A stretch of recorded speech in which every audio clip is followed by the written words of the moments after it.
Pernah kepikiran nggak sih bahwa doa yang kita baca puluhan kali setiap hari, Al-Fatihah, itu sebenarnya menyimpan sebuah rahasia besar, sebuah kunci yang bisa mengubah cara kita memandang hidup. Ini bukan sekedar ritual, teman-teman. Ini adalah sebuah percakapan langsung dengan Sang Pencipta. Oke, ceritanya kita mulai dari sebuah misteri. Ada sebuah riwayat yang bilang, kalau iblis itu pernah menjerit kesakitan luar biasa. Cuma 4 kali sepanjang sejarah eksistensinya. Jadi ini benar-benar momen penderitaan terbesarnya. 4 kali. Yang pertama, waktu dia dilaknat.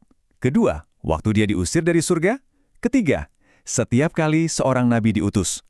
Dan yang keempat, ini yang bikin kaget, adalah saat diturunkannya surah Al-Fatihah. Tunggu. Sebuah surah pendek bisa bikin dia menderita separah waktu diusir dari surga. Kok bisa? Nah, ini dia pertanyaan intinya. Kenapa surah yang familiar banget buat kita, yang jadi pilar sholat kita, punya kekuatan yang dahsyat banget, sampai musuh terbesar umat manusia aja menjerit kesakitan? Jawabannya, bakal mengubah cara Anda melihat sholat selamanya. Jawabannya ada di pengungkapan besar yang pertama ini. Mungkin selama ini kita mikir kalau baca Al-Fatihah itu ya monolog aja, kita ngomong, Allah dengerin. Tapi gimana kalau saya bilang, itu bukan monolog, itu adalah dialog, sebuah percakapan. Fakta ini dijelaskan dalam sebuah hadis qudsi yang luar biasa. Buat yang mungkin belum familiar, hadis qudsi itu firman langsung dari Allah yang disampaikan lewat lisan Nabi Muhammad. Jadi ini kata-kata Allah sendiri yang menjelaskan bahwa Al-Fatihah itu dibagi dua, setengah untuknya, setengah lagi untuk kita hambanya. Dan bagian yang paling penting, hambaku akan diberi apa yang ia minta. Ini mengubah segalanya. Sholat bukan lagi sekedar rutinitas. Ini adalah audiensi pribadi dengan raja segala raja. Coba bayangkan ini benar-benar terjadi. Saat Anda bilang Alhamdulillahirabbil alamin, Allah di arsy-Nya menjawab, hambaku telah memujiku. Anda lanjut lagi, Allah terus merespons. Bibir kita bergerak di bumi, tapi sebuah percakapan sedang terjalin antara langit dan bumi. Ini bukan lagi sekedar membaca, ini adalah interaksi real time. Tapi, sama seperti percakapan penting lainnya, pasti ada adabnya kan? Ada tata keramanya. Nah, sebelum kita minta apa-apa, Al-Fatihah ngajarin kita untuk membangun fondasi yang kokoh. Untuk benar-benar sadar, kita ini lagi ngobrol sama siapa. 3 ayat pertama inilah fondasinya. Yuk kita bedah sedikit. Alhamdulillah itu bukan sekedar terima kasih. Ini adalah pujian yang absolut. Artinya, kita nggak cuma bersyukur buat yang baik-baik aja, tapi kita menerima dan memuji kebijaksanaan Allah di balik setiap kejadian. Ini adalah kunci untuk berdamai dengan takdir. Lalu, Ar-Rahman Ar-Rahim datang untuk menyeimbangkan, mengingatkan kita kalau keagungannya diimbangi dengan rahmat yang tak terbatas. Terakhir, Maliki Yaumiddin. Ini menanamkan rasa tanggung jawab bahwa akan ada hari perhitungan. Kombinasi atribut ini menciptakan keseimbangan spiritual yang sempurna. Dalam Islam, seorang mukmin itu seperti burung yang terbang dengan 2 sayap. Khauf dan raja. Khauf, rasa takut, lahir dari kesadaran akan Maliki Yaumiddin. Ini bukan takut yang bikin lumpuh ya, tapi rasa hormat dan waspada yang menjaga kita dari berbuat sembarangan. Di sisi lain, raja atau harapan lahir dari keyakinan pada Ar-Rahman Ar-Rahim. Harapan inilah yang menyelamatkan kita dari putus asa segede apapun dosa kita.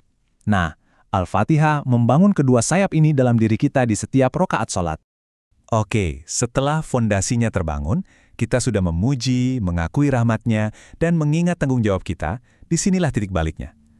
3 ayat pertama itu kan kita bicara tentang Allah. Sekarang, fokusnya bergeser. Kita mulai bicara langsung kepadanya. Iyyaka na'budu wa iyyaka nasta'in. Ayat ini adalah jantungnya Al-Fatihah. Dalam tata bahasa Arab, kata iyyaka atau hanya kepadamu itu sengaja ditaruh di depan. Untuk penekanan. Artinya, hanya kepadamu bukan yang lain. Ini adalah deklarasi tauhid paling murni yang membersihkan hati kita dari Tuhan-Tuhan kecil zaman sekarang, entah itu uang, jabatan, atau ego kita sendiri. Inilah perjanjian kita. Coba deh kita renungkan dalamnya ayat ini. Ada 2 bagian kan? Pertama, hanya kepadamu kami menyembah. Ini kita lagi netapin kompas hidup kita, tujuan kita. Tapi, kita langsung sambung dengan, dan hanya kepadamu kami memohon pertolongan. Ini adalah pengakuan total kalau kita ini lemah banget. Seolah-olah kita lagi bilang, ya Allah, tujuanku memang untuk menyembahmu. Tapi aku sadar banget, jangankan buat hal besar. Buat ngelangkah 1 langkah aja di jalan ini, aku nggak akan mampu tanpa pertolonganmu. Pernyataan ini benar-benar menghancurkan kesombongan kita sampai ke akarnya. Nah, setelah kita memujinya dengan tulus, membangun keseimbangan antara harap dan cemas, dan mengikat janji suci, baru deh kita pantas buat meminta. Dan apa sih permintaan terbesar yang bisa diminta seorang hamba?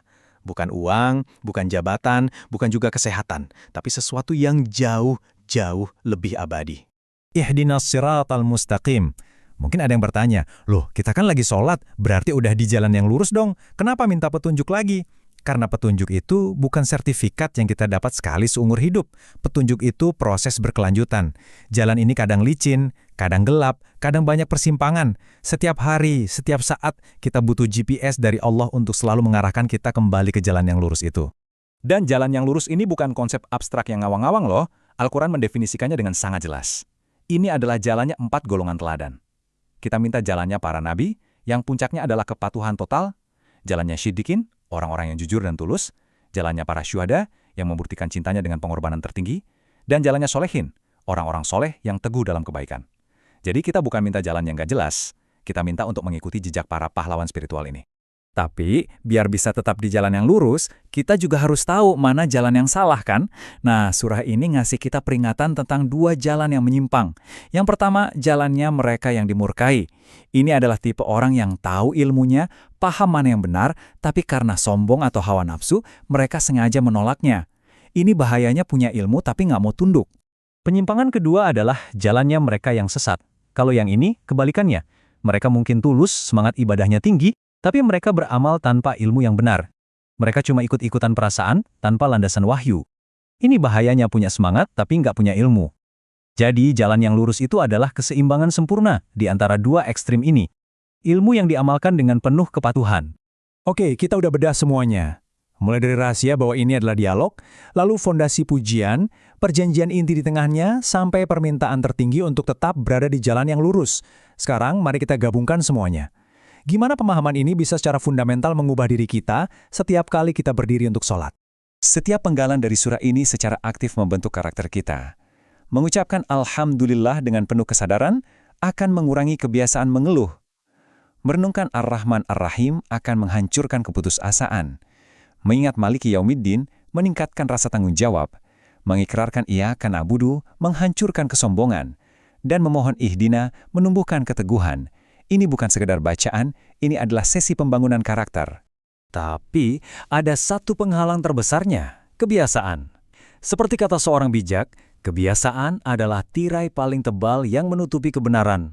Kita sudah terlalu sering membaca Al-Fatihah sampai kita nggak lagi merasakannya. Sama seperti kita lihat matahari setiap hari, jadi kita anggap biasa aja.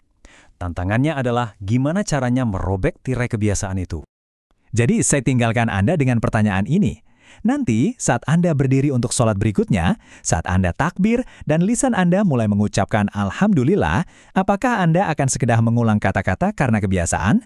Atau, untuk pertama kalinya, Anda akan benar-benar sadar bahwa Anda sedang memulai sebuah percakapan agung dengan penguasa alam semesta?